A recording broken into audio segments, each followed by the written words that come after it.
What is up guys, we are back. भाई ये video start करने से पहले मैं तुम्हें एक चीज़ बताना चाहता हूँ। अगर इस वीडियो में मैं मरा मरा दिखूँ, ठीक है, या थका हुआ दिखूँ, तो प्लीज़ उस चीज़ को ना इग्नोर कर देना, क्योंकि मैं सुबह से घर पे था ही नहीं। मैं गया हुआ था कहीं, और अभी रात हो चुकी है, मैं अभी अभी घर पे आया हूँ। और बेसिकली आज मैं एक मेडिकल कॉलेज के बारे में इंक्वायर करने गया हुआ था, उसको विजिट करने गया हुआ था, देखने की कैसा कॉलेज है कैसा नहीं है। और वहाँ जाके जो आज मैंने इंसिडेंट सुने हैं ना उस कॉलेज के बारे में, और वहाँ के सीनियर से कहानियाँ सुनी है, बेसिकली उन सीनियर्स की आंखों में जो उस कॉलेज के बारे में बताते हुए मैंने दर्द देखा है। I just couldn't stop my self from telling you about everything that has happen today. मैं जस्ट घर पे आया हूँ, ठीक है, मैंने चेंज भी नहीं करा, मैंने कमरा बंद करा अपना, खाना भी नहीं खाया, कैमरा उठाया और मैं बैठ गया सामने। जब वीडियो नहीं बनाता तो एक एक महीने तक वीडियो नहीं बनाता, और जब बनाता हूँ तो भाई फिर सब छोड़ के बैठ जाता हूँ मैं। तो अब जो भी ये प्राइवेट कॉलेज के बारे में मैं बता रहा हूँ वगैरह वगैरह, इसको हम रखेंगे सेकंड पार्ट में, ठीक है। बेसिकली ये वीडियो ना उस बारे में नहीं है। ये वीडियो लाइक तुम्हें पता होगा, लास्ट वीडियो जो मैंने डाली थी उसमें मैंने कन्फेस करा था कि मेरा गवर्नमेंट मेडिकल कॉलेज में तो हो नहीं रहा, and I am not really considering MBBS abroad as an option. So मैं प्राइवेट मेडिकल कॉलेज की तरफ जा रहा हूँ। तो जिन जिन लोगों ने भी वो वीडियो देखी होगी, काफ़ी सोच रहे होंगे, लाइक वो काफ़ी उसमें होंगे कि प्राइवेट क्यों ले रहा हूँ मैं, अब्रॉड क्यों नहीं जा रहा मैं, लाइक वहाँ पे तो सस्ता पड़ता है, सब उस ऑप्शन को चूज़ करते हैं, सबको वो ऑप्शन बढ़िया लगता है, तो प्राइवेट क्यों, ठीक है। और बेसिकली ना देखो, मुझे ऐसा लगता है कि ये जो नीट के बाद वाला टाइम होता है ना, ये हम स्टूडेंट्स के लिए ना बहुत वल्नरेबल सा टाइम होता है। हमें इस चीज़ में ना कुछ समझ नहीं आ रहा होता कि क्या करें क्या ना करें, और उसके बाद जाते हैं हम एक काउंसलर के पास, ठीक है, जो बड़ी बड़ी एजेंसीज खोल के बैठे हैं। और मुझे ऐसा लगता है कि भाई वो ना हमारी वल्नरेबिलिटी को ना एक्सप्लॉइट करते हैं। और मैंने एक्सपीरियंस भी कराई है, लास्ट 10-15 दिनों में मैंने भी ऐसे बहुत एजेंसीज के धक्के खाए हैं, ठीक है। और मैं तुम्हें ऐसे ऐसे इंसिडेंट बताऊंगा ना जो मेरे साथ हुए हैं, जो काउंसलर ने बोले, और 1% सच्चाई नहीं थी उन बातों में। तो बेसिकली मैं ना ये वीडियो नहीं बनाना चाहता था, क्योंकि मुझे ऐसा लगा कि अगर मैं अब MBBS अब्रॉड के बारे में बोलूँगा, काफ़ी बच्चों ने एडमिशन ले लिया होगा, काफ़ी बच्चे लेने वाले होंगे, तो अब कोई पॉइंट नहीं बनता इस वीडियो को बनाने का। बट उसके बाद कल आई रियलाइज्ड कि मैंने इतना सर्च मारा इस चीज़ के बारे में, इतना सब कुछ देखा है, और एक लूप में फंसने से मैं बच गया उन चीज़ों को देख के समझ के। तो एक वीडियो बना ही लेते हैं यार, क्या पता किसी और का भी भला हो जाए वो वीडियो देख के। तो बेसिकली वीडियो स्टार्ट करने से पहले ना भाई मैं तुम्हें बता रहा हूँ कि मैं ये वीडियो सिर्फ उस चीज़ के बारे में है कि मैं क्यों नहीं जा रहा, ठीक है। मैं किसी को सजेस्ट नहीं कर रहा कि जाओ, मैं किसी को सजेस्ट नहीं कर रहा कि ना जाओ, तुम्हारे अपने डिसीजन से, ठीक है। मेरे पे विश्वास मत करना भाई, मैं वो काउंसलर नहीं हूँ जिनको 20-20 साल का एक्सपीरियंस होता है, जिनके बार बोर्ड लगा होता है 20 years of experience, 15 years of experience, ठीक है। ना मेरा पेट निकला हुआ है, ना मेरे सर पे बाल है, वो सॉरी, ना मेरे, मैं गंजा हूँ, ठीक है, जो भी है, if you know you know, समझ गए होगे तुम। तो भाई मेरी बस बातों को सुनना, ठीक है। जो मैं बताऊंगा इस वीडियो में, जो जो मैंने सर्च मारा है, जो जो मैंने देखा है, ठीक है, उस चीज़ को जाके वेरीफाई करना। उसके बाद तुम्हें लगे कि तुम्हारे लिए MBBS अब्रॉड बहुत अच्छा ऑप्शन है, चले जाना, ठीक है, पैसे बचेंगे भाई, प्राइवेट मेडिकल कॉलेज से तो बहुत ही सस्ता पड़ता है, ठीक है। और उसके बाद अगर तुम्हें लगे कि नहीं जाना चाहिए, तो अच्छी बात है ना, तुम बच जाओगे। इस वीडियो के 10 मिनट 20 मिनट जितने की भी वीडियो बनेगी, ये देख के तुम्हारे इतने पैसे बच जाएंगे, तो तुम्हारा ही फायदा है, दोनों चीज़ों में तुम्हारा फायदा है यार। तो इस चीज़ को स्टार्ट करने से पहले मैं तुम्हें बस ये बताना चाहूँगा कि इसमें अब मैं जो भी बात करूँगा, ठीक है, वो जो प्रेजेंट करिकुलम चल रहा है ना, मैं उसके बारे में बात करूँगा। जो NMC ने 2021 में रेगुलेशंस निकाली थी अपनी नवंबर में, उसके बाद जो करिकुलम चल रहा है, मैं उसके बारे में बात करूँगा, ठीक है। और सबसे पहली बात कि तुम जो जो बड़े बड़े काउंसलर्स देख रहे हो, जो जो यूट्यूब वीडियोस देख रहे हो, ये सब ना अभी एजम्पशंस पे चल रहे हैं, किसी को फैक्ट्स पता ही नहीं है, क्योंकि फैक्ट्स क्रिएट हुए ही नहीं है। मुझे भी फैक्ट्स नहीं पता भाई, मैं भी एजम्पशंस लगा रहा हूँ, कुछ नहीं पता अभी किसी को, क्योंकि फैक्ट्स क्रिएट हुई नहीं है। क्योंकि जो NMC का जो नई गाइडलाइंस आई थी 2021 में, उसका जो पहला बैच पास आउट होना है वो 2027 में आएगा इंडिया। उससे पहले जो अभी तक बैचेस आ रहे हैं वो पहली वाली गाइडलाइंस पे चल रहे हैं, तो उसके बाद क्या आएगा क्या नहीं होगा वो हमें 2027 में अगले साल ही पता चलेगा। उससे पहले बस हम एजम्पशंस लगा रहे हैं, बट एजम्पशंस लगा के भी हमें एक राइट डिसीजन ही लेना है। इतने पैसे लगा रहे हैं यार, बाहर जा रहे हैं अपनी कंट्री छोड़ के, तो ऑब्वियस ही बात है ना, अगर एजम्पशंस भी हैं, ये जो मर्जी है, तो हम उसमें से भी सबसे बेस्ट चीज़ ही चूज़ करना चाहेंगे ना। तो बेसिकली देखो, अब इसमें ना एक कैच है। जो NMC की 2021 वाली गाइडलाइंस थी ना, उसमें 2 पॉइंट है जो फंसते हैं। अब एक ऐसा पॉइंट है जो मेजॉरिटी ऑफ कंट्रीज पे लग जाता है, ठीक है, जहाँ जहाँ हम जाना पसंद करते हैं ना, वो मेजॉरिटीज ऑफ कंट्रीज पे लग जाता है। और दूसरा ऐसा पॉइंट है जो सिर्फ एक कंट्री पे लगता है, और इन दोनों पॉइंट की वजह से ही मैंने अपना डिसीजन चेंज करा था। पहले मैं भी बाहर ही जा रहा था यार, मैं एजेंसीज वगैरह पे कांटेक्ट कर लिया था, ठीक है। मैंने उनका सब कुछ पैसे वैसे सब कुछ देने का एकदम बस देने ही वाला था। उसके बाद मैंने इन 2 पॉइंट देखे और मैंने अपना पूरा डिसीजन कैंसिल कर लिया, ठीक है।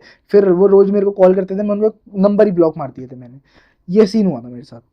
तो इन 2 पॉइंट्स ने मेरा पूरा ही डिसीजन चेंज कर दिया था। मैं वैसे हर कंट्री के बारे में ना अलग-अलग बताऊँगा कि मैंने इसमें क्या ग्रे ज़ोन देखा, इसमें क्या ग्रे ज़ोन देखा, ये मेरे लिए सही क्यों नहीं लगी, ये मेरे को सही क्यों नहीं लगी, ठीक है। बट अभी एक जो पॉइंट है जो मेजॉरिटी ऑफ कंट्रीज़ पे लग जाता है, ठीक है, उसके बारे में ना जनरलाइज्ड सिचुएशन में बात करेंगे। अलग-अलग कंट्रीज़ में एक ही पॉइंट बोलना कुछ पॉइंट नहीं रहेगा, कुछ सेंस नहीं रहेगी उस चीज़ की। कुछ सेंस बात तो बेसिकली ये जो पॉइंट है ना, ये वाला है इंटर्नशिप वाला। अगर तुम जा रहे हो और तुमने थोड़ा सा भी सर्च करा तो इंटर्नशिप वाला पॉइंट तुम्हें पता होगा कि ये बहुत फंसता है और काफ़ी लोग इस पर बात कर रहे हैं, बट क्लियर बात नहीं कर रहे, कोई कैलकुलेशन करके नहीं दिखा रहा। और अभी मैं तुम्हें 2 मिनट बाद सारी कैलकुलेशन करके दिखाऊंगा। तो अब जो ये इंटर्नशिप वाला पॉइंट है, तो एनएमसी की जो 21 वाली गाइडलाइन थी ना, उसमें एक पॉइंट है जिसमें उन्होंने बता रखा है कि जो इंटर्नशिप होनी चाहिए तुम्हारी, वो तुम्हारे कोर्स में इंक्लूडेड नहीं होनी चाहिए। वो एक सेपरेट इंटर्नशिप होनी चाहिए 12 मंथ्स की, जो तुम्हारे मेडिकल की मतलब जो एमबीबीएस की पढ़ाई है उससे अलग 12 महीने निकालने हैं और उसमें इंटर्नशिप करनी है। बट जो मेजॉरिटी ऑफ कंट्रीज़ हैं, ठीक है, जैसे रशिया हो गई, जॉर्जिया हो गई, ये सब सोवियत यूनियंस की कंट्रीज़, ठीक है, जिसमें हम जाना बहुत ज़्यादा ही पसंद करते हैं इंडियंस।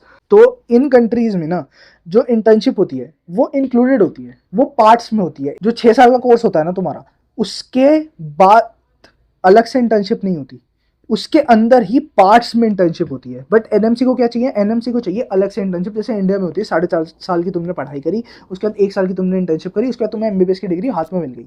बट वहाँ पे ऐसा नहीं होता, वहाँ पे होती है पार्ट्स में इंटर्नशिप तुम्हारे 6 साल के कोर्स के बीच में ही, ठीक है। तो वो पॉइंट मतलब मेरे हिसाब से तो नहीं फंसेगा, कुछ ना कुछ रास्ता निकल ही आएगा उस पॉइंट का। बट अगर वो अगले साल वो फंसता है तो भाई लग जाएंगे तगड़े वाले। और अब ना इस चीज़ को ना मैं 2 चीज़ों में कैलकुलेट करके दिखाऊंगा। एक चीज़ में जो नॉर्मल चल रहा है, अभी तक चल रहा है कि ये इंटर्नशिप की कोई दिक्कत नहीं है, ठीक है, मान लेते हैं, कंसिडर कर लेते हैं कि वैसा ही चलेगा, आगे भी इंटर्नशिप की कोई एनएमसी दिक्कत नहीं डालेगी।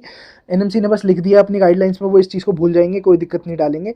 तो एक उस चीज़ में कैलकुलेट करके चलेंगे और एक चलेंगे इंटर्नशिप अगर एनएमसी ने दिक्कत डाली तो उस चीज़ के बारे में कैलकुलेट करके, ठीक है। तो अब मान लो तुम्हारा जो कोर्स होता है, तुम बाहर जाओगे, नॉर्मल सिचुएशन कंसिडर करते हैं, ठीक है, कुछ एनएमसी दिक्कत नहीं डालता, आगे आके इंटर्नशिप की तुम्हारी कोई नहीं होता, तुम एलिजिबल हो जाते हो यहाँ पे, ठीक है, 6 साल का वो कोर्स करने के बाद। तो तुम एक बारी मिनिमम अपना टाइम देखो कितना लग रहा है। तुम 2 इंटर्नशिप कर रहे हो 6 साल में, 5 साल तुम पढ़ाई करोगे, 1 साल की उसके बीच में इंटर्नशिप वगैरह होती है, ठीक है, और उसके बाद तुम इंडिया वापस आओगे, एफएमजी दोगे, ठीक है। मान लेते हैं, कंसिडर कर लेते हैं, आइडियल सिचुएशन कंसिडर करके चल रहे हैं कि तुम्हारा एफएमजी पहली बारी में क्लियर हो जाता है। उसके बाद तुम यहाँ पे आके 1 साल की एक और इंटर्नशिप करोगे, मतलब 2 इंटर्नशिप कर रहे हो, ठीक है। अब इस चीज़ के बारे में ना सबको पता है, क्योंकि ये चीज़ बहुत ही सही तरीके से सब बता देते हैं, पर कोई इस चीज़ में ना कैलकुलेशन करके नहीं दिखा रहा तुम्हें। अब कैलकुलेशन किस हिसाब से, जो तुम्हारा 5.5 साल का एमबीबीएस का कोर्स है वो तुम्हें पड़ रहा है मिनिमम मैं बात कर रहा हूँ, और मैं आइडियल सिचुएशन लेके चल रहा हूँ, ये ध्यान रखना कि तुम गए बाहर, ठीक है, तुमने 6 साल की पढ़ाई करी, उसके बाद तुम जून में टाइमली इंडिया आ चुके हो, ठीक है, जून वाला तुमने अटेम्प्ट दिया एफएमजी का, पहली अटेम्प्ट में निकाल लिया, ठीक है, और उसके बाद तुमने अपनी इंटर्नशिप स्टार्ट कर दी, जो भी तुम्हें जिस भी स्टेट में तुम्हें मिल रही है तुमने वो स्टार्ट कर दी, ठीक है, और वहाँ से तुमने स्टेट से अपनी इंटर्नशिप वगैरह कर रही और तुम लग गई। और इस सब में भी टाइम जा रहा है तुम्हारा 7 से लेके 7.5 साल तक का, ठीक है। और अगर तुम्हारा एफएमजी पहली बारी में नहीं निकला या तुम टाइमली जून में इंडिया नहीं आ पाए, तुम्हें दिसंबर वाला अटेम्प्ट पड़ गया, तो 6 महीने तो तुम्हारे वहाँ पे एक्सटेंड हो गए। और अगर तुम्हारा एफएमजी पहले बारी में नहीं निकला तो तुम्हारा और आगे बढ़ता जाएगा वो। तो हम आइडियल सिचुएशन में भी तुम्हारे 7 से 7.5 साल लग रहे हैं। तो मेरा पहले तो दिमाग ही यहीं पर ख़राब हो गया कि भाई मतलब पहले ही मैं नीट को इतना टाइम दे चुका हूँ, उसके बाद एक जो एमबीबीएस को मैं एक्स्ट्रा 1.5 साल दूँ, मेरे को तो ये चीज़ भाई नहीं सही लगी, मेरे लिए सही नहीं लगी, तो इसलिए मैंने यहाँ पे मेरा दिमाग ख़राब हो गया। उसके बाद मैंने और थोड़ा डीप में जाने की कोशिश करी इसमें कि क्या सीन है। तो अगर एनएमसी ने अगले साल दिक्कत डाली वो इंक्लूडिंग वाले पॉइंट पे, तो लग जाएंगे भाई तगड़े वाले। अब मैं बताता हूँ कैसे लगेंगे। अब तुम्हें क्या करना पड़ेगा, अगर एनएमसी दिक्कत डालती है, 6 साल तुम्हें एमबीबीएस का कोर्स करना है, ठीक है, जिसमें तुम्हारी एक इंटर्नशिप इंक्लूडेड है, पार्ट्स में है, बट 1 साल की इंटर्नशिप है उसके अंदर। ठीक है। और अगर एनएमसी दिक्कत डालती है तो तुम्हें एक और साल उसी कंट्री में, जिस कंट्री में तुम जा रहे हो, वहां रहना पड़ेगा। अलग से एक इंटर्नशिप करनी पड़ेगी वहां पे हॉस्पिटल्स में, ठीक है, जिस भी हॉस्पिटल में तुम, जिस भी कॉलेज में तुम पढ़ाई करोगे। उसके बाद तुम वापस आओगे, मतलब तुम्हें जो 6 साल वहां पे रहते थे, तुम अब 7 साल रहोगे, फिर वापस आओगे, फिर एफएमजी दोगे, ठीक है, फिर उसे क्लियर करोगे, उसके बाद यहाँ पे इंटर्नशिप करोगे। तो अगर ये सब हो गया तो तुम्हारी एमबीबीएस हो जाएगी 8 से लेके 8.5 ईयर्स तक। भाई तुम एमबीबीएस में ही फंसे रह जाओगे भाई ऐसे तो, मतलब जो भी जा रहा है, या मैं भी जाता तो भाई इसमें तो मतलब हम एमबीबीएस में ही फंसे रहेंगे ना। अभी हमें क्लियर नहीं है कि दिक्कत डालेंगे नहीं डालेंगे, मे भी नहीं भी डालते यार, बट फिर भी रिस्क लेने वाली बात है ना। तुम्हें रिस्क लेना ही क्यों है, मतलब अगर तुम्हें सही लगता तो तुम ले सकते हो, मैं तुम्हें फोर्स नहीं कर रहा कि ना लो या लो, वो तुम्हारी तुम्हारी कॉल है, ठीक है। बट अब मुझे ये चीज़ सही नहीं लगी अपने लिए। मैं इतना टाइम पहले ही दे चुका हूँ, और मैं और फालतू में 2 ढाई साल एक्सटेंड नहीं कर सकता अपने। तो यहाँ पे ही मैंने डिसीजन हटा लिया था अपना। तो उसके बाद दूसरा पॉइंट भी है, दूसरा पॉइंट एक स्पेसिफिक कंट्री में है, वो भी तुम्हें बताऊँ। ये जो इंटर्नशिप वाला पॉइंट है ना, ये इंटर्नशिप वाला पॉइंट हर कंट्री में वैलिड नहीं होता, ठीक है। ये जो सोवियत यूनियन वाली कंट्रीज़ हैं, लाइक रशिया हो गई, जॉर्जिया हो गई, उज्बेकिस्तान हो गई, इन सब में वैलिड है। बट कुछ कुछ कंट्रीज़ हैं जो यहाँ से बच के निकल जाती हैं, जैसे नेपाल हो गई, मॉरिशस हो गई, ठीक है। वहाँ पे जो इंटर्नशिप है ना, वहाँ पे वो अलग से इंटर्नशिप है। बट नेपाल जाने का मेरे हिसाब से कोई लॉजिक नहीं है भाई, और ये तो मैं तुम्हें साफ साफ बोल रहा हूँ। अगर कोई नेपाल जा रहा है ना, रशिया जॉर्जिया तुम्हारी चॉइस है, बट नेपाल अगर कोई जा रहा है, मैं तुम्हें साफ साफ बोल रहा हूँ भाई, कोई लॉजिक नहीं है यार। अगर मतलब नेपाल के भी दो सिनेरियोज बनते हैं, वो भी जब मैं नेपाल की बात करूंगा तो तुम्हें अलग से बताऊंगा। तो अब ये हो गई इंटर्नशिप वाली बात। अब मैं कंट्रीज़ को डिस्कस करता हूँ जिसमें मेरे को हल्के हल्के ऐसे ग्रे जोन दिखते हैं अलग अलग कंट्रीज़ में। तो अब हम बात करेंगे जो सबकी फेवरेट कंट्री है, रशिया, जॉर्जिया, ठीक है। और एक ऐसी कंट्री जो मुझे बहुत अच्छी लगी, इटली, ठीक है। और जो हमारे नेबरिंग कंट्रीज़ हैं, नेपाल और बांग्लादेश, ठीक है। यही सब कंट्रीज़ जहाँ पे बच्चे जाना बहुत ज़्यादा पसंद करते हैं। इसके अलावा तो मेरे को ऐसे दिखा नहीं कि ज़्यादा बहुत ज़्यादा पसंद कर रहे हैं आजकल बच्चे जाना। तो इनके बारे में बात करेंगे। तो स्टार्ट करते हैं रशिया से। रशिया, रशिया में बेसिकली मैं तुम्हें सही बताऊँ, कोई दिक्कत नहीं है। बस वो जो पहला पॉइंट था इंटर्नशिप वाला, वो तो दिक्कत है ही, उसके अलावा रशिया में कोई दिक्कत नहीं है। बस रशिया में जो मेरे को अपने लिए दिक्कत लगी, वो मेरे को ये लगी कि जब मैंने वहाँ पे सर्च मारा ना, अब यार देखो ऑब्वियस ही बात है, मैं ऐसे आंख बंद करके कोई डिसीजन नहीं ले सकता। अब मैं रिस्क लेने का चांस नहीं दे सकता अपने साथ, तो मैं हर चीज़ सर्च करके जाऊँगा। तो मैंने, अब मैं अगर बाहर जा रहा हूँ तो मुझे यूनिवर्सिटीज़ भी अच्छी चाहिए, वहाँ पे पढ़ाई भी अच्छी चाहिए, ठीक है, और फैकल्टी भी अच्छी चाहिए, एजुकेशन स्टैंडर्ड्स भी उस यूनिवर्सिटी के अच्छे होने चाहिए। उसके बाद वहाँ पे जो एफएमजी का पासिंग रेट है वो भी अच्छा होना चाहिए। मैं ये सब चीज़ें देख के ही जाऊँगा। तो जब मैंने रशिया के बारे में सब सर्च मारी, तो जो जो यूनिवर्सिटीज़ मेरे को पसंद आ रही थी, जिनका एफएमजी पासिंग परसेंटेज अच्छा था, ठीक है, यूनिवर्सिटी की लाइफ अच्छी थी, फैकल्टी अच्छी थी, सब कुछ अच्छा था, जिसके बारे में मतलब सब अच्छे बात कर रहे थे, इंटरनेट पे जितना भी सर्च मारा सब कुछ अच्छा अच्छा था, एकदम बढ़िया थी। वो यूनिवर्सिटीज़ मेरे को पड़ रही थी 35 to 40 लाख की। उसके अंदर खाना पीना सब मिला मिला के वो 45 to 50 लाख का पूरा बजट बन जाएगा, ठीक है। और जो सस्ते वाला जो मीठी टॉफ़ी खिलाते हैं ना काउंसलर तुम्हें, कि ये सस्ते में हो जाएगा, वो सस्ते में हो जाएगा, वो यूनिवर्सिटीज़ तो मेरे को पसंद ही नहीं आई। उनका एफएमजी पासिंग परसेंटेज इतना बेकार भाई साहब। तुम्हें वैसे पता है इस बार जो जून में एफएमजी हुआ है उसका टोटल ओवरऑल पासिंग परसेंटेज कितना है? 12.7%। भाई मतलब हर 8 बच्चों में से जो बाहर से आ रहे हैं सिर्फ एक बच्चा पास हो रहा है। तो भाई अब यही है ना, यही दिक्कतें हैं जहाँ से मेरा पूरा दिमाग चेंज होना शुरू हो गया।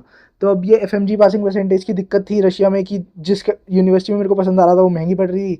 उसके बाद वहाँ की वेदर की दिक्कत थी भाई, एक्सट्रीम -10 -20 डिग्री चला जाता है वहाँ पे, भाई कौन इतना झेलेगा, ठीक है, ये सब दिक्कत थी। बट अगेन ये सिर्फ मेरे को अपने लिए पॉइंट लगा, तुम्हारे लिए कोई पॉइंट नहीं है। उस कंट्री में इससे ज़्यादा कोई ऐसी दिक्कत नहीं है। और अब ये बात हो गई रशिया की। अब आते हैं नेक्स्ट कंट्री, जॉर्जिया पे। अब जो दूसरे वाला पॉइंट था ना जो मैं बोल रहा था, वो पॉइंट है जॉर्जिया का। और वो ऐसा पॉइंट है ना, उसके बारे में किसी को इतनी नॉलेज नहीं है, ठीक है। और जिसको नॉलेज भी है ना वो भी खुल के बात नहीं कर रहा, ठीक है। वो एजेंसीज वगैरह जो बाबू बाबू बैठे हैं ना वहाँ पे ऐसे पेट वेट निकाल के, वो तो नहीं कर रहे इसके बारे में बात। मैं बताता हूँ तुम्हें इसके बारे में।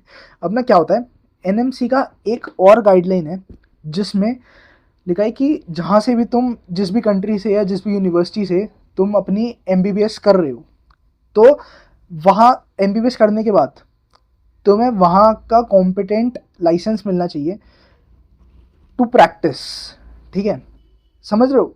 कॉम्पिटेंट लाइसेंस टू प्रैक्टिस, ये लाइन ध्यान देना।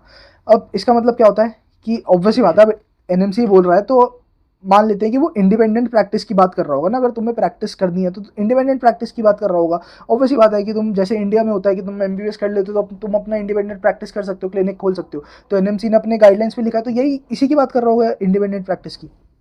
बट जॉर्जिया में क्या दिक्कत है, जॉर्जिया में तुम 6 साल की एमबीबीएस करोगे, वहाँ पे पहली बात तो एमबीबीएस को एमबीबीएस नहीं बोलते, एमडी बोलते हैं वहाँ पे। तो तुम 6 साल का अपना कोर्स करोगे और 6 साल के बाद तुम्हें जो लाइसेंस मिलेगा वो लाइसेंस मिलेगा तुम्हें जूनियर डॉक्टर का। और वहाँ पे दिक्कत ही सबसे बड़ी यही फंसती है कि जो जूनियर डॉक्टर का लाइसेंस होता है ना, तुम उस पर इंडिपेंडेंट प्रैक्टिस नहीं कर सकते, तुम एक सीनियर डॉक्टर के अंडर प्रैक्टिस करोगे और तुम बस एक जूनियर डॉक्टर हो, ठीक है, तुम सीनियर डॉक्टर के अंदर अंडर प्रैक्टिस कर रहे हो। बट तुम्हें अगर अपनी इंडिपेंडेंट प्रैक्टिस करनी है, जैसे तुम इंडिया में अपनी क्लिनिक खोल सकते हो, इंडिपेंडेंट प्रैक्टिस कर सकते हो एमबीबीएस के बाद, तुम जॉर्जिया में ये चीज़ नहीं कर सकते। और अगर एनएमसी ने इस चीज़ में भी दिक्कत डाली तो अब इस चीज़ का आउटकम ये होगा कि अब 6 साल जो तुमने करा उसके बाद तुम एलिजिबल नहीं होगे इंडिया आने के लिए। उसके बाद तुम क्या करोगे, पीजी के लिए ट्राई करोगे, वहाँ पे जॉर्जिया से पीजी करोगे। जॉर्जिया की पीजी होती है 3 साल की, मतलब तुम 9 साल बाद एलिजिबल होगे इंडिया आने के लिए, अगर एनएमसी ने इस चीज़ में दिक्कत डाल दी तो। और हमें नहीं पता कि अभी दिक्कत डालेगी नहीं डालेगी, वो अगले साल ही पता चलेगा भाई, अगले साल देख लेना, अगले साल तक रुक सकते हो तो देख लो। बट अगर दिक्कत डाल दी तो 9 साल लग जाएंगे तुम्हें इंडिया वापस आने में। कोई पॉइंट है इस चीज़ का? या तो अब तुम ये सोच रहे हो कि तुम्हें इंडिया आना ही नहीं है, तुम यहाँ से निकल रहे हो तो फिर निकल ही रहे हो, तो उसके बाद आगे तुम यूएसएमएलई के लिए ट्राई करोगे, प्लैप के लिए ट्राई करोगे, ठीक है, इन सब चीज़ एग्जाम्स के लिए ट्राई करोगे, तो वो एक अलग चीज़ है। तो फिर तो तुम जा ही सकते हो, ऑब्वियसली बात है, फिर तो तुम निकलो भाई यहाँ से, क्या यहाँ पे क्या ही कर रहे हो। बट क्या चांसेस हैं कि तुम्हारा यूएसएमएलई प्लैप वगैरह एक अटेम्प्ट पे निकल जाएगा, या एक ही बारी में निकल जाएगा, या तुम्हें वापस आने का नहीं सोचना पड़ेगा, या तुम निकाल लोगे? भाई वो फिर रिस्क वाली बात हो जाती है, वो मैं नहीं उठाना चाहता था तो मैं नहीं जा रहा, तुम उठा सकते हो, तुम्हें अच्छा लगता है तो तुम चले जाओ। तो जॉर्जिया में मेरे को ये दिक्कत लगी और ये मेरे को बहुत ही बड़ी दिक्कत लगी, तो जॉर्जिया तो मैंने हटा ही दिया। रशिया में फिर भी चला जाता, जॉर्जिया ना जाता, ठीक है, इतनी बड़ी दिक्कत नहीं ले सकता मैं। वो इंटर्नशिप वाली फिर भी ठीक थी, ये तो 9 साल की भाई सब लाइसेंस की दिक्कत है, ये तो अलग ही चीज़ है ये। तो मैं तो जॉर्जिया ना जाता, अगर मेरे को रशिया और जॉर्जिया में से चूज़ करना होता तो मैं फॉर श्योर रशिया चूज़ करता, मैं जॉर्जिया ना चूज़ करता, ठीक है। उसके बाद आते हैं अब तीसरी कंट्री पे, इटली, जो मेरे को बहुत पसंद आई थी भाई। मैंने प्री इनरोलमेंट भी डाल दिया था, मेरा प्री इनरोलमेंट भी एक्सेप्ट हो गया था, मैंने पिछले वीडियो में भी इसके बारे में बात करी थी। मेरे को जेन्युइनली उस कंट्री में जाना था भाई। एक तो वहाँ की पढ़ाई भी, एमबीबीएस तुम्हारी पूरी फ्री है, सब कुछ फ्री है वहाँ पे। मेरे को जाना था, मेरे को पसंद भी आई थी, उसकी लाइफ भी पसंद है, खाना पीना भी अच्छा है, सब कुछ अच्छा है। बस फिर वो एक ही पॉइंट पे बात अटक रही है, रिस्क पे, कि 30 सितंबर को तुम्हारा आई मैट का एग्ज़ाम है। अब डेट चेंज हो गई है उसकी, 29 सितंबर को एग्ज़ाम है तुम्हारा, तो अब तुम्हें तब तक वेट करना पड़ेगा। उसके बाद अक्टूबर 10 तक, आई गेस अक्टूबर 10 तक रिजल्ट आएगा तुम्हारा। उसके बाद तुम वीज़ा लगवाओगे फिर जाओगे, तो वो रिस्क वाली बात है। तब तक तो यहाँ के एडमिशन, रशिया, जॉर्जिया सब बंद हो जाएगा। तो अब मेरे को वो चीज़ भी दिक्कत लगी कि भाई ये चीज़ तो नहीं, इतना रिस्क तो नहीं उठा सकते, तो इसलिए मेरे को वो कैंसिल करनी पड़ी। बाकी उस कंट्री में कोई दिक्कत नहीं थी। अब आते हैं नेपाल पे, हमारी फोर्थ कंट्री नेपाल। भाई मैं सीधी सीधी बात बोल रहा हूँ, अगर तुम्हारा स्कोर अच्छा है ना, नेपाल मत जाना। बाकी कंट्रीज़ के लिए मैं ऐसा कोई स्टेटमेंट पास नहीं कर रहा, बट नेपाल मत ही जाना भाई अगर तुम्हारा स्कोर अच्छा है। बट हाँ, अगर तुम्हारा स्कोर बेकार है तो जा सकते हो। अब इसका रीज़न मैं ये बताता हूँ। नेपाल में तुम जाओगे तो तुम्हारी एमबीबीएस पड़ती है 55 to 60 लाख की, ठीक है। बट अगर तुम्हारा स्कोर अच्छा है तो तुम्हें कॉलेजेस 60 to 70 लाख के कॉलेजेस, प्राइवेट कॉलेजेस तो यहाँ पे भी मिल रहे हैं, तो वहाँ पे करने के जा रहे हो। टिकट के अलग पैसे दोगे, ट्रैवलिंग के अलग पैसे दोगे, ठीक है, सब कुछ। परिवार से इतनी दूर रहोगे, दूसरी कंट्री में रहोगे, एफएमजी की भी दिक्कत डालोगे, जबकि तुम्हें सेम प्राइस में यहीं पे हो जाता। तो अगर तुम्हारा स्कोर अच्छा है तो बाहर मत जाना। बट हाँ, अगर तुम्हारा स्कोर कम है तो यहाँ पे कॉलेजेस तुम्हें मिलेंगे 1 करोड़ के, 1.2 करोड़ के, तो फिर तो भाई नेपाल जा सकते हो तुम। और उसके बाद फिर फिफ्थ कंट्री आती है बांग्लादेश। अब बांग्लादेश के बारे में तो मैंने ज़्यादा सर्च ही नहीं मारा, उसमें था कि पहले ड्रॉप तक ही आ सकते हैं, पहले ड्रॉप के बाद वो नहीं लेते, तो उसके बारे में मैंने ज़्यादा सर्च ही नहीं मारा। तो बस यही था। अब ये था एब्रॉड वाला सीन, यही रीज़न था मेरा कि मैंने क्यों कैंसिल करा। जो पिछली वीडियो में मैंने बोला था कि मैं उसको ऑप्शन को कंसिडर नहीं कर रहा, बस यही सब रीजंस थे कि मैंने उस ऑप्शन को क्यों कैंसिल कर दिया, ठीक है। अब आते हैं आज की कहानी, प्राइवेट मेडिकल कॉलेजेस। अब प्राइवेट मेडिकल कॉलेजेस जो मैं देख रहा हूँ, मैं तुम्हें अपने बताता हूँ, मेरी प्रेफरेंस बताता हूँ मैं तुम्हें, ठीक है। मैं साउथ जाना कभी प्रेफर नहीं करता था। मैं साउथ जाने का ना कभी सपना देखा, ना मैं कभी प्रेफर करता था, ना मैंने कोई फॉर्म भरे थे नीट से पहले। नीट के बाद भर दिए थे मैंने फॉर्म, बट प्रेफरेंस मेरी फिर भी नहीं थी साउथ जाने की कभी। तो साउथ वाला ऑप्शन मैंने कट ही कर दिया। ना मैं कर्नाटका जाना चाहता हूँ, ना मैं केरला जाना चाहता हूँ। मेरे को लैंग्वेज की दिक्कत आएगी वहाँ पे, खाने वाने की दिक्कत आएगी। मैं फालतू में ना ये सब चीज़ें नहीं लेना चाहता और मेरा मन भी नहीं था बेसिकली वहाँ जाने का। मेरे को नॉर्थ से ही एमबीबीएस करनी है, तो मैं नॉर्थ में ही रहना चाहता हूँ, मेरी प्रेफरेंस ही नॉर्थ है। तो अब नॉर्थ में आती है, अब मैं कौन से कॉलेजेस देखे मैंने, मैं बताता हूँ कौन से कॉलेजेस में मैं ट्राई कर रहा हूँ। मैंने दिल्ली में जो डीम्ड मेडिकल कॉलेज है उसमें देखा, उसमें मैं ट्राई कर रहा था। बट उसके बाद फिर मैंने वो ऑप्शन ड्रॉप कर दिया, क्योंकि वहाँ पे वो 50% रिजर्वेशन वाला सीन था, तो वो ऑप्शन मैंने हटा दिया।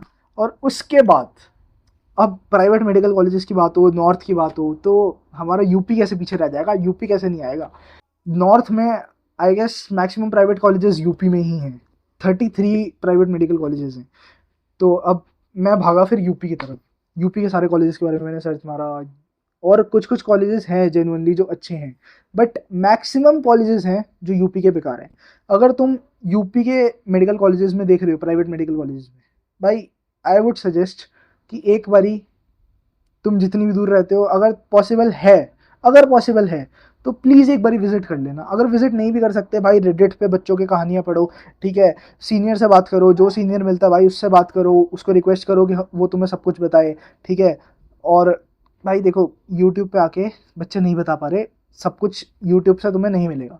क्योंकि मैंने देखा वहाँ पे बच्चों को अलाउड नहीं है कॉलेज के बारे में फालतू बोलना। कॉलेज फिर उनके ऊपर एक्शन लेते हैं। भाई ऐसे ऐसे कॉलेज हैं, वो वीडियो नहीं बनाने दे रहे थे।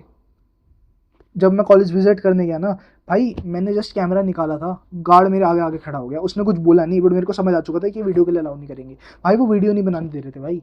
और ऐसे यूपी में बहुत कहानी है। यूपी में हिडन चार्जेस की दिक्कत है, मैक्सिमम कॉलेजेस में हिडन चार्जेस की दिक्कत है। हिडन चार्जेस लाइक तुम्हें एग्जामिनेशन फीस एक्स्ट्रा लेते हैं, बिना मतलब के फ़ाइन डाल देते हैं। और ये फ़ाइन वाला कहानी तो आज जिस कॉलेज में मैं गया था उस कहानी बताऊंगा तुम्हें फ़ाइन की, ठीक है। फ़ाइन डाल देते हैं और पता नहीं क्या क्या करते हैं भाई। अगर तुम एक सेकेंड, अगर तुम हॉस्टल में तुमने वो पंच नहीं करा तो उसका फ़ाइन डाल देंगे। 1 मिनट लेट आ गए हॉस्टल में, उसका फ़ाइन डाल देंगे, ठीक है। क्या ऐसे ऐसे कॉलेज हैं, अगर तुमने कैंपस में वर्किंग आवर्स में फ़ोन यूज़ कर लिया उसका भी फ़ाइन डाल देंगे भाई वो। उसका भी, तुम्हारी कितनी भी कॉल, तुम्हें हॉस्टल में फ़ोन रख के आना पड़ेगा क्लासेस में। तो भाई यूपी के लिए अगर तुम जा रहे हो, ठीक है, हैं कुछ बढ़िया बढ़िया ऑप्शंस भी हैं, बट आई वुड सजेस्ट कि एक बारी पूरी अच्छे से रिसर्च करके जाना, अच्छे से, चाहे जितना मर्जी टाइम लग जाए। बट यूपी अगर जा रहे हो ना तो अच्छे से रिसर्च करके जाना। हो सके तो कॉलेज विजिट करना, सीनियर से बात करना, ठीक है। जिससे तुम कांटेक्ट कर सकते हो उससे कांटेक्ट करो, रेडिट पे पोस्ट देखो, ठीक है। सिर्फ यूट्यूब के सहारे मत रहना, उसके अलावा भी बहुत आगे बहुत चीज़ें हैं जो तुम्हें वहाँ से नहीं पता चलेंगी, उसके बारे में सर्च करना, ठीक है। अब आज जिस मेडिकल कॉलेज में मैं गया वो मेरी प्रेफरेंस लिस्ट में रहने वाला था, बट आई एम ग्लैड कि मैं उस कॉलेज में विजिट कर लिया। अब मैं उसे घंटा प्रेफरेंस लिस्ट में नहीं रखता भाई। मैं तुम्हें बता रहा हूँ भाई, वहाँ पे बच्चे दुखी थे भाई, वो दुखी थे। वो सोच रहे, मतलब उनकी आवाज़ में से दुख दिख रहा था। वो बस, हर जिस भी बच्चे से मैंने बात करी ना, वो बस लास्ट में ऐसा था कि यार जल्दी से 5.5 साल निकले, बस मैं निकलूँ इस कॉलेज से, बस मैं निकलूँ इस कॉलेज से। भाई वो कॉलेज फालतू में उन्हें फेल कर रहा है, ठीक है। जस्ट 1 साल की फीस एक्स्ट्रा कमाने के लिए वो बच्चों को फेल कर रहा है, ठीक है। वहाँ पे हॉस्टल में लेट आने पे फ़ाइन है, वो तो यूपी के मैक्सिमम कॉलेजेस में है ही, ठीक है। वहाँ पे तुम कुछ भी फालतू का कुछ भी करते हो, मतलब कुछ भी तुम बेकार से बेकार चीज़ सोच सकते हो ना, नॉर्मल से नॉर्मल चीज़, वो नॉर्मल से नॉर्मल चीज़ों पे भी फ़ाइन लगाते हैं भाई। क्लास में तुम मैनुअल्स भूल जा रहे हो, उस पे फ़ाइन लग रहा है तुम्हारा। पता नहीं किस किस फालतू के फ़ाइन लग रहे हैं भाई, फालतू के फ़ाइन, मतलब लॉजिक ही नहीं है उस चीज़ का भाई। और अब मतलब रेडिट पे एक पोस्ट मैंने पढ़ी थी कि एक यूपी में मेडिकल कॉलेज है जहाँ पे लड़कियों को लड़कों से बात करना ही अलाउड नहीं। ऐसे ऐसे मेडिकल कॉलेजेस हैं भाई। तो ये सब एक बार सर्च वर्च करके जाना। और मैं खुद तुम्हें बता रहा हूँ, मैंने 33 मेडिकल कॉलेजेस हैं, 33 में मेरा एडमिशन हो रहा है सब में। और 33 में से सिर्फ 3 मेडिकल कॉलेजेस हैं जो मैंने सेलेक्ट करे हैं। 4 थे, आज 3 हो गए, ठीक है। 3 मेडिकल कॉलेजेस हैं, और जिसमें मैंने एक सिर्फ सेफ साइड के लिए, वैसे सेफ साइड तो मैं नहीं बोलूँगा, तीनों में एडमिशन हो रहा है मेरा, सब में ही हो रहा है। तो बस मैंने ऐसे ही सिलेक्ट कर लिया कि हाँ भाई प्रेफरेंस लिस्ट बढ़ा देते हैं, 2 कॉलेज क्या ही डालूंगा, तो मैंने ये सिलेक्ट कर लिया। बट जो मेरी मेन प्रेफरेंस है वो मेरे को इन 2 कॉलेजेस में ही जाना है, उसके अलावा मेरे को यूपी में नहीं जाना भाई। यूपी में बहुत अलग अलग लेवल तक हो रखा है भाई सीन। तो हाँ, बस यही सीन था, यही थी आज की वीडियो, यही सब मेरी सर जो भी मैंने दिमाग लगाया, जो भी मैंने करा, वैसे तो मैं नहीं बनाना चाहता था ये वीडियो, बट आई थॉट कि अगर मैं बना लूँगा तो क्या पता कुछ बच्चों के लिए हेल्पफुल हो जाए, मेरा थोड़ा-सा काम सफल हो जाएगा। तो अगर तुम्हें ये वीडियो अच्छी लगी हो, और मेन पॉइंट, मेरी बात पे विश्वास मत करना भाई, मैं खुद बोल रहा हूँ, मेरी बात पे विश्वास मत करना। बस मैंने जो बताया वो जाके फैक्ट अपना लैपटॉप खोलो, जो भी खोलो, फ़ोन वोन खोलो, ठीक है, सर्च वर्च मारो, अच्छे से देखो, रिसर्च करो, सिर्फ यूट्यूब के सहारे मत रहो, अभी भी मैं बोल रहा हूँ तुम्हें, ठीक है। उसके बाद अपना डिसीजन लेना फाइनल। तुम्हें लगे जा सकते हो तो भाई बढ़िया है, तुम्हारे प्राइवेट मेडिकल कॉलेज के पैसे बच जाएंगे। और तुम्हें लगे कि तुम्हारे ये जितनी भी ज़्यादा वीडियो चली गई है, तो जितनी भी मिनट की वीडियो है देख के अगर तुम्हें ऐसा लग रहा है कि तुम्हारे बाहर के पैसे बच रहे हैं वेस्ट होने से, तो वो भी बढ़िया है, दोनों तरीके से तुम्हारा फ़ायदा हो रहा है। तो बस यही है, दैट्स इट फॉर टुडे, ठीक है। आई होप तुम्हें वीडियो थोड़ी वैल्यूएबल लगी, और अगर तुम्हें ये वैल्यूएबल लगी है तो सब्सक्राइब बटन दबा देना। बाय बाय, मिलते हैं हम नेक्स्ट वीडियो में। टाटा।